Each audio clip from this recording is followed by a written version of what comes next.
Assalamualaikum Ibu, selamat sore. Waalaikumsalam. Baik Ibu, bismillahirrahmanirrahim. Sebelumnya saya bilang memperkenalkan diri, perkenalkan saya Dr. Nela yang sedang berjaga pada sore hari ini di kelas hari ini ya Bu. Baik Ibu, saya izin mencatat identitas anak Ibu terlebih dahulu ya Bu. Sebelumnya nama anak Ibu siapa ya Bu? Ayu, Ayu. Usianya 5 bulan. 5 bulan. Tanggal lahirnya 29 Desember 29 Desember tahun 2024 ya Bu. 2024. Alamat saat ini di mana ya Bu? Di Cilame. Di Ciame.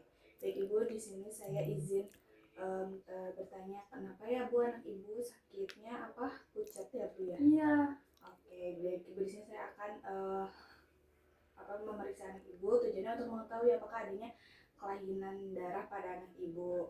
Baik Ibu, sebelumnya apakah ada yang ditanyakan? Cukup. Baik Ibu, apakah Ibu setuju? Setuju. Baik Ibu, nanti kita akan melakukan prosedurnya. Selanjutnya sebelum melakukan pemeriksaan kita cuci tangan terlebih dahulu menggunakan kamera roll.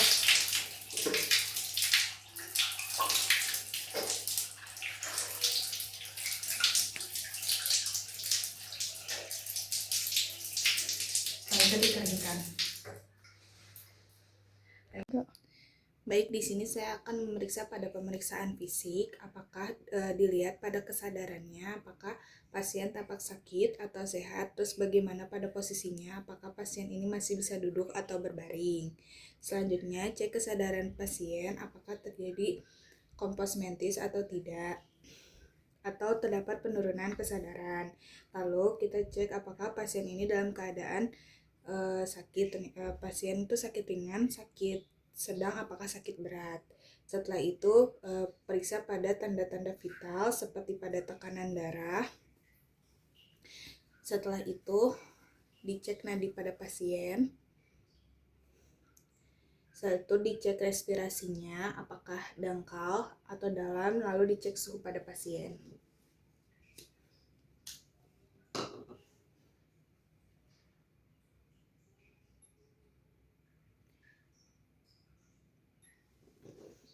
Pada pemeriksaan tanda-tanda vital, pasien tekanan darahnya 110/75 mmHg dengan nadi 120 kali per meter, respirasinya 30 kali per meter, lalu suhunya 30 derajat, itu normal. Pada pemeriksaan trometrinya, kita periksa pada tinggi badan pasien. Lalu setelah itu kita periksa pada berat badan. Pada tinggi badan pasien tingginya 105 cm, berat badannya 20 cm. Setelah itu kita periksa juga pada inspeksi dan palpasi dari kepala pasien. Dari rambutnya pasien, rambut berwarna hitam, itu normal. Rontok atau tidak, ternyata tidak rontok pada pasien. Selanjutnya kita periksa pada wajah pasien. Pada wajah pasien periksa apakah simetris atau dia facies coliae. Pada wajah pasien simetris. Selanjutnya kita periksa pada mata pasien. Kita inspeksi pada apakah ada terjadi konjuktiva anemis atau scleratrik atau adanya pendarahan konjuktiva. Ternyata pada pasien ini dia terdapat konjuktiva anemis atau terdapat pucat. Selanjutnya pada hidung kita periksa dengan inspeksi apakah adanya sekret atau epistasis krusta sanguinolenta atau adanya pernapasan kuping hidung. Setelah itu kita periksa pada mulut pasien dengan inspeksi apakah di bibir pasien terjadi adanya kering atau perianal cyanosis atau pucat. Ternyata bibir pasien adanya pucat. Terus dilihat dari gusinya, apakah gusi pasien berdarah. Setelah itu dilihat dari mukosa pasien, apakah terdapat stomatis angularis atau oral patch. Ternyata pada pasien ini dia terdapat oral patch. Selanjutnya pada lidah pasien kita lihat pada atrofi papil lidahnya, apakah ada halus atau kemerahan. Kalau misalkan itu terjadi berarti adanya tandanya anemia megaloblastik. Setelah itu periksa pada leher pasien. Kita inspeksi dan palpasi apakah adanya kelenjar getah bening. Lokasinya pada occipital, postartikular, anterior dan posterior, cervical, parotid, submaxillary, sublingual dan aksilarinya. Terus langsung kita periksa karakteristiknya, jumlahnya, ukurannya, mobilitasnya, tendernessnya dan konsistensinya. Setelah itu kita periksa pada toraksnya. Kita pada toraks auskulasinya kita menghitung detak jantung pasien. Periksa jantung pasien dapat dilakukan pada posisi duduk maupun berbaring. Setelah itu kita lihat apakah dapat ditemukan murmur atau bising fungsional pada seluruh katup dengan posisi pasien subsinasi ataupun duduk untuk mengidentifikasi apakah adanya anemia berat. Selanjutnya pada abdomennya kita infeksi untuk menentukan kemungkinan adanya organomegali atau hepatomegali dan splenomegali. Setelah itu kita periksa pada abdomennya palpasi heparnya dengan cara bimanual method, di mana letakkan tangan kiri pemeriksa di belakang pasien dengan cara menompang kosta ke-11 dan ke-12 sisi kanan agar hepar lebih mudah untuk diperiksa. Setelah itu minta pasien untuk tetap rileks, lalu letakkan tangan kanan pemeriksa di kanan abdomen bagian lateral dan musculus rectus, gunakan ujung jari atau bagian medial dari index finger untuk merasakan heparnya. Setelah itu minta pasien untuk menarik nafas dalam dan rasakan penurunan hepar dengan ujung jari atau bagian lateral dari index finger. Lalu kita akan interpretasikan posisi hepar.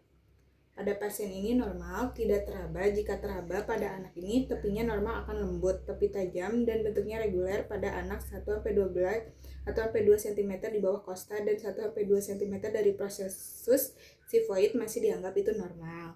Bila hepar ini teraba, maka tentukan perbesarannya dari perpotongan arkus kosta kanan dengan linea medicularis ke tepi hepar dari sifoid prosesus ke tepi hepar.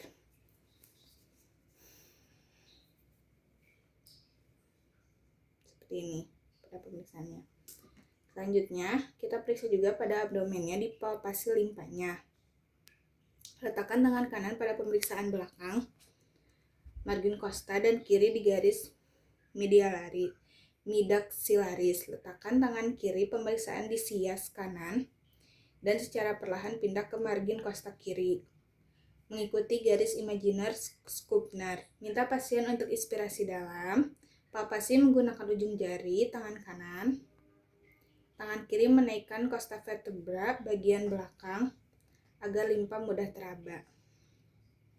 Setelah itu interpretasikan pembesaran limpa, apakah adanya nilai tenders atau tidak, atau adanya nilai kontur limpa, atau adanya nilai pembesaran menggunakan garis imaginer Skupner. Setelah itu, apabila tidak teraba, lakukan perkusi pada ruang Traub bagian anterior dari garis aksila kiri pada ICS 8-10. Jika timpani itu normal, kalau redup itu kemungkinan terdapat splenomegali pada pasien. Nah, lalu selanjutnya kita ekstremitas. Apakah terdapat hematorasis, nyeri pada tulang, sionis atau veriper, clubbing atau finger atau spunel pada koilonychianya. Apakah akralnya hangat atau dingin, lalu CRT-nya kurang dari 2 detik atau lebih dari 2 detik. Setelah itu kita memeriksa pada kulitnya.